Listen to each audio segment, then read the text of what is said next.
बच्चों तुम्हें सुनाओ कहानी महान सी, जिसमें एक ब्रिगेडियर नंदू है महान से। ब्रिगेडियर नंदू, उनकी कहानी है ये ब्रिगेडियर नंदू। बारिश हो रही थी, क्लाउड्स चारों तरफ छाए हुए थे और ब्रिगेडियर नंदू चल पड़े थे। उन्होंने ठान लिया था, उन्होंने ठिकाने दुश्मनों के साथ अब तक नेस्तो नाबूद कर दिए थे, मगर उन्हें एडवांटेज मिल रहा था क्लाउड्स का, और रेडार उनका कुछ नहीं बिगाड़ सकता था।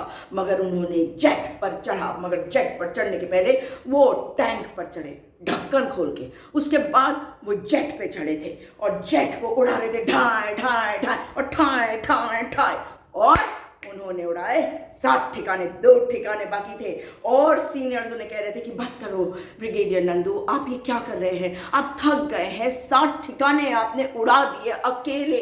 और उन्होंने ठान रखा था कि अकेले ही मुझे ये करना है और अकेले ही मैं करके छोड़ूंगा, एडवांटेज भी मुझे मिलेगा, वोट भी मुझे मिलेंगे, चुनाव भी मैं जीतूंगा।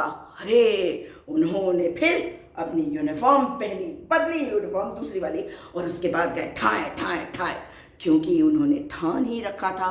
मगर सीनियर आके कह रहे थे, अरे नंदू थोड़ा सा रेस्ट कर लो, आराम कर लो, इतने दिनों से सोए नहीं हो, और कहीं ऐसा ना हो कि मिसाइल गलत जगह पे लग जाए। ठाए ठाए। उन्होंने कहा नहीं, मैं अकेले ही करूंगा, किसी और को क्रेडिट नहीं लेने दूंगा, क्योंकि क्रेडिट जीवी कौन है वो मेरे अलावा कोई नहीं जानता है। और सीनियर उन्हें कह रहे थे, नंदू आप थोड़ा सा आराम कर लीजिए, आपसे कहीं गलती ना हो जावे।